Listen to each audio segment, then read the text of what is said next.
Chapitre 7. La mort ou la vie? À son réveil, Jacques ne retrouve pas ses trois compagnes auprès de lui comme d'habitude. Sans s'inquiéter, il repense à la merveilleuse nuit qu'il a passée. Il souhaiterait que les moments qu'il vit soient éternels. Il se lève et ne trouve personne. La maison est vide. Il ne s'est pas aperçu du départ de ses amies. Il voit dehors l'une d'elles et la rejoint. « Vous êtes partis de bonne heure ce matin, pourquoi ?»« Niva est morte, » lui répond la jeune fille. Jacques sent son corps se glacer. « Niva est morte. Qu'est-ce que cela veut dire? Elle était encore avec nous cette nuit. Ce matin de bonne heure, Mali et moi l'avons trouvée morte dans tes bras. Alors, comme tu dormais bien, nous n'avons pas voulu te réveiller et nous l'avons emmenée. Les hommes l'ont enterrée avec les autres. »« Quels autres ?»« Les autres, tous ceux qui meurent de la maladie. »« Mais Niva n'était pas malade, elle ne me l'a jamais dit. Nous n'en parlons pas parce que nous avons tous la maladie. »« Mais que veux-tu dire? Quelle est cette histoire de fou? » ?»« Ce n'est pas une histoire de fou, Jacques. Cette maladie ronge tout mon peuple petit à petit. Nous nous la transmettons l'un à l'autre lorsque nous faisons l'amour. Cette maladie nous laisse un bon moment tranquille et lorsqu'elle a choisi, nous mourrons d'un seul coup. Vous avez essayé de trouver un vaccin pour vous protéger? Nous avons tout tenté, mais cette maladie ne ressemble à rien de connu. Il semble seulement que ce soit un voyageur du cosmos qui l'ait amené ici avec lui, il y a 4 ou 5 ans. Depuis, elle fait des ravages et nous sommes tous touchés. Et un jour, nous sommes frappés, subitement. Tu veux dire que tu vas mourir bientôt? Mais tu ne sais pas quand ni comment? Oui, je vais mourir. Dans un jour, 1 an, 5 ans, ou plus, je ne sais pas. Et moi, est-ce que je vais mourir? Comme moi? Tu es condamné? À ces mots, une bouffée de chaleur envahit son visage. Il est tellement bouleversé que ses pieds ne semblent plus toucher le sol. Il gémit. « Oh non, mon Dieu, qu'ai-je fait? Pourquoi ce monde si bon et si doux m'apporte-t-il la mort? Pourquoi les enfants et créatures de cette terre sont-ils condamnés? Pourquoi m'as-tu condamné aussi? Mais nous vivons avec tant de plaisir que cela nous indiffère et nous prenons plus de plaisir encore.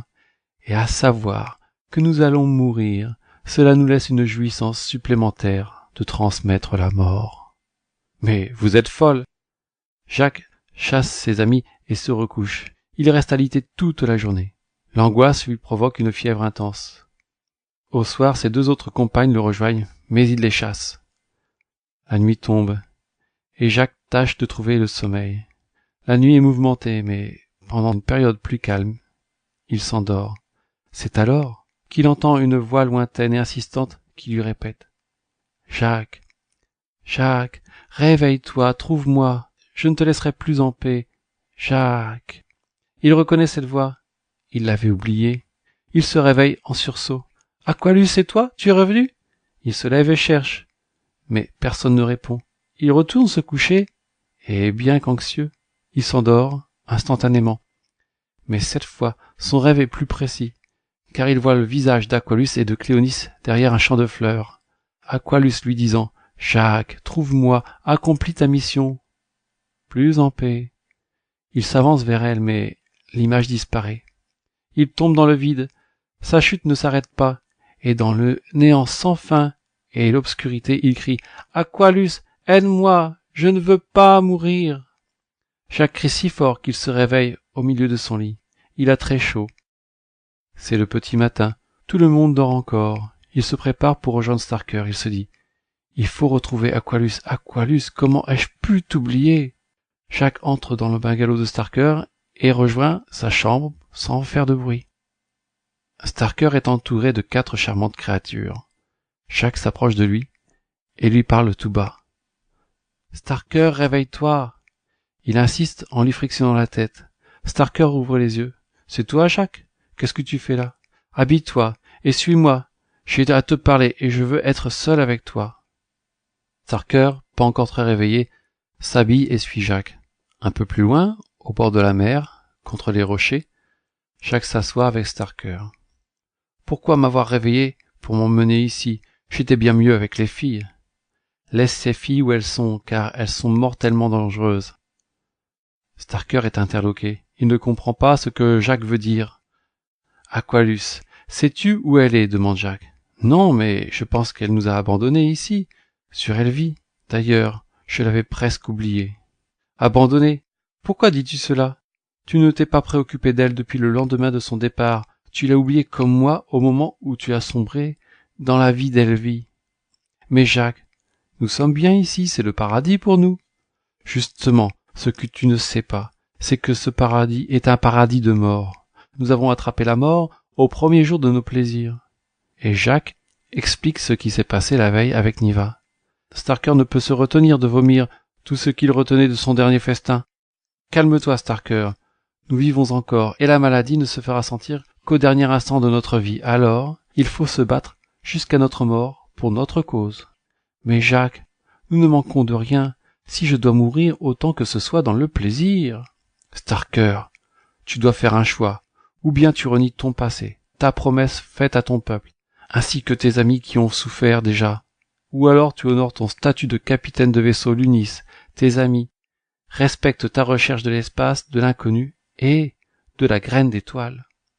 Starker se tait, ressasse tout ce qu'il a pu faire ou ne pas faire.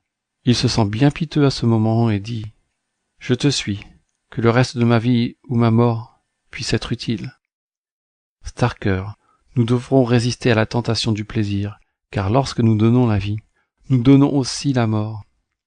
Jacques et Starker marchent maintenant en direction de l'astroport.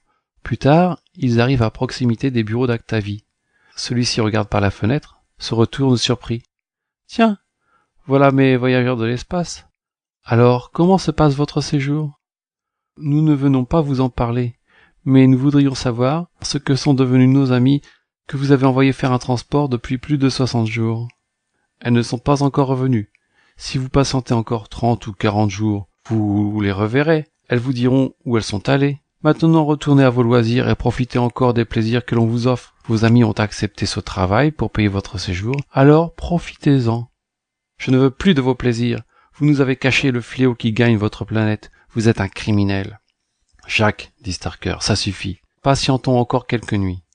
Mais Starker, tu rêves, tu imagines qu'il dit la vérité, tu ne peux pas lui faire confiance. Jacques se précipite sur Actavis pour essayer de le faire parler. Actavis crie et deux gardes paralysent Jacques. Il se relève. Emmenez-les à la prison, qu'ils y restent, jusqu'au retour de leurs amis. La prison est juste une pièce aménagée dans l'astroport et doit servir occasionnellement.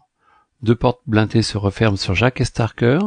La pièce contient le minimum en sanitaire ainsi qu'un lit magnétique. Une minuscule fenêtre en assure l'éclairage et donne sur la piste directement. Tu as gagné, Jacques. Ta précipitation nous a conduits tout droit ici. Tu aurais patienté. Nous aurions retrouvé Aqualus dans quelques jours, en prenant du bon temps, en les attendant. Arrête, Starker. Tu ne veux pas te rendre compte de la réalité? Il faut que tu te mettes en tête que ce monde est déjà mort. Je crois qu'Aqualus et Cléonis ne reviendront pas ici. J'ai fait un rêve où elle me demandait de les rejoindre, et je crois qu'Aqualus nous a vraiment parlé. Et même si elle nous a appelés, que comptes-tu faire? Je ne sais pas encore, mais il faut trouver un moyen de sortir d'ici. Il faut y réfléchir. D'accord, Jacques. Sortons d'ici. Mais, une fois dehors, comment comptes-tu t'échapper de cette planète? Et même si tu arrives à t'échapper, où comptes-tu aller? Sais-tu où elle se trouve? Non, Starker, mais il faut faire confiance à notre destin. Rappelle-toi ce qu'avait dit le vieux Gaëlide. La vie a tracé votre destin. Ce ne sont que des paroles, celles d'un vieux fou qui nous a impressionnés sur le moment. Si la graine d'étoile existe, qu'elle fasse un miracle à mes yeux, alors je te croirai. Je ne suis pas de ceux qui croient sans savoir, mais moi je crois en Aqualus. Elle nous a appelés. Je suis sûr qu'elle est vivante et en danger quelque part dans l'univers. Je pense que je l'ai oubliée trop longtemps sur cette planète et maintenant je m'aperçois qu'elle me manque. Elle est loin de nous et en même temps, elle est toute près de nous. Comme si elle était dans mon cœur, comme si elle me parlait. Jacques, tu ne dois pas t'imaginer que nous sommes spirituels parce que nous sommes Lunis et avons beaucoup de pouvoirs mentaux sur la matière. Pour nous, tout s'explique matériellement, et je suis comme tous. Je ne crois que ce que je vois. C'est bien ce que je te dis. Tu ne dois pas te contenter de croire, même ce que tu vois, mais tu dois connaître ce que tu vois. Je ne comprends pas ce que tu veux dire, Jacques. Moi non plus, mais si je prends l'étymologie du mot connaître, cela veut dire naître ensemble. Tu vas trop loin, Jacques. Je ne sais pas, mais c'est bien curieux. Oh, tout cela me fatigue, je vais m'allonger. Jacques appuie sur la console murale qui commande l'unique lit magnétique qui instantanément se déploie, le bousculant et le fait tomber. Jacques regarde, étourdi et stupéfait, le lit magnétique étendu devant lui et dit « Starker, nous ne sommes pas abandonnés, regarde !» Starker regarde le lit d'un air dubitatif. « Quel miracle, Jacques! Un bon lit! Un lit pour dormir, mon pauvre Jacques, tu vois du surnaturel partout. Ressaisis-toi, tu vas tomber malade. » « Mais non, Starker, tu ne comprends pas. Regarde, c'est incroyable d'avoir fait une telle erreur en mettant dans une prison un lit magnétique. Comprends. La surface du lit s'étend grâce au faisceau magnétique qui est émis par le gravitoiement du boîtier de commande. Il suffirait de placer le boîtier de commande devant la fenêtre et de le mettre en marche pour que la fenêtre soit expulsée. » Starker fait un large sourire. « Je vais finir par croire en tes histoires. » « Stop, Starker, pas croire. Enfin, le problème est que le boîtier est accroché au mur et qu'il faut l'arracher. » Jacques ôte sa ceinture et essaie de se servir de sa boucle comme tournevis. Après de multiples tentatives, les vis cèdent.